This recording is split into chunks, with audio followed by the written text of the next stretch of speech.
Assalamualaikum dan salam sejahtera. Anda bersama saya Hafiz Rosli dalam terkini di Buletin Awani, dan sebentar tadi awal pagi ini kita dapat saksikan Perdana Menteri dan juga Perdana Menteri Singapura telah pun mengumumkan tamatnya perjanjian dua hala berkenaan projek keretapi laju Kuala Lumpur Singapura, dan terma perjanjian dua hala yang ditandatangani pada tahun 2016 tidak lagi berdaya maju untuk diteruskan oleh Malaysia berikutan penularan pandemik COVID-19, dan kita baru saja mendapat kenyataan daripada Datuk Seri Mustafa Mohamad melihat kepada isu ini, dan katanya terma perjanjian dua hala yang telah ditandatangani pada tahun 2016 tidak lagi berdaya maju untuk diteruskan oleh Malaysia berikutan penularan pandemik COVID-19 yang telah memberi kesan teruk kepada ekonomi sekaligus menjejaskan kedudukan fiskal negara. Dan bermula 2018, kerajaan Malaysia telah meneliti beberapa alternatif yang bertujuan untuk menurunkan kos keseluruhan projek ini, dan penelitian semula ini semakin menjadi keutamaan kerajaan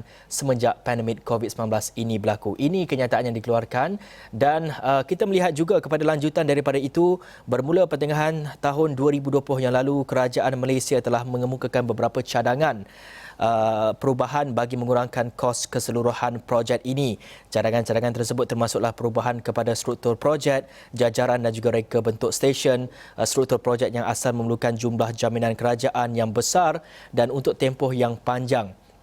Dan cadangan struktur projek yang baru ini juga akan memberikan kesan fleksibiliti dalam memilih option pembiayaan projek, termasuklah melalui kaedah pembayaran tertangguh, usaha awam dan swasta, serta kemungkinan mendapatkan akses kepada pembiayaan pada kadar yang munasabah.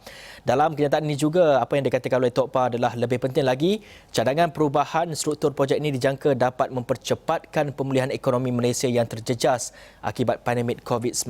Berdasarkan cadangan baru yang dikemukakan, projek ini akan dimulakan pembinaannya 2 tahun lebih awal berbanding perancangan asal. Ini akan memberikan rangsangan yang amat diperlukan oleh sektor pembinaan dan juga industri lain yang berkait rapat dengan sektor ini.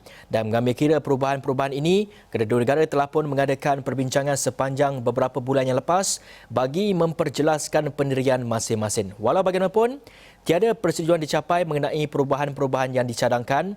Dengan itu, perjanjian dua hala berkenaan projek keretapi laju Kuala Lumpur Singapura telah luput pada 31 Disember 2020.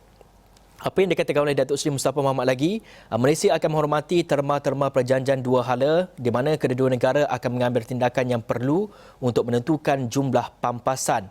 Seterusnya, kerajaan akan melaksanakan kajian terperinci yang akan meliputi kesemua option termasuk daya maju projek keretapi laju domestik serta manfaatnya kepada rakyat.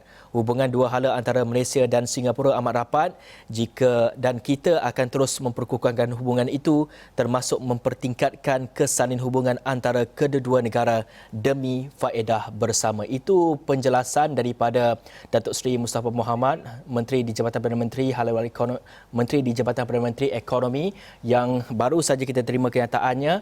Dan tadi juga kita telah pun membawakan perkembangan mengenai apakah kesan kepada ekonomi negara Malaysia, dan beberapa pakar juga telah pun menyatakan berkemungkinan jika kita meneruskan projek HSR ini, manfaat itu akan lebih kepada Singapura dari segi modal insan dan sebagainya, dan itu kita perlu teliti, dan juga kita akan bawakan perkembangan lanjut mengenai kesan kepada ekonomi, begitu juga dengan kesan kepada hubungan dua hala antara Malaysia dan juga Singapura selepas pembatalan projek HSR ini. Kita akan bawakan kupasan lebih lanjut dalam buletin-buletin awani yang selanjutnya.